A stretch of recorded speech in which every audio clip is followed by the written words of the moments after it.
बेटी निकलती है घर से तो कहते हो छोटे कपड़े पहनकर मत जाओ, पर बेटे से नहीं कहते कि नजरों में गंदगी मत लाओ।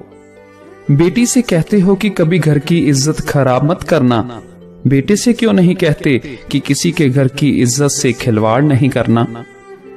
हर वक्त रखते हो नजर बेटी के फोन पर यह भी तो देखो बेटा क्या करता है इंटरनेट पर। किसी लड़के से बात करते देखकर जो भाई हड़काता है, वह ही अपनी गर्लफ्रेंड के किस्से घर में हंस हंस कर सुनाता है। बेटा घूमे गर्लफ्रेंड के साथ तो कहते हो अरे बेटा बड़ा हो गया। बेटी अपने अगर दोस्त से भी बातें करे तो कहते हो बेशर्म हो गई। पहले शोषण घर से बंद करो, तब शिकायत करना समाज से।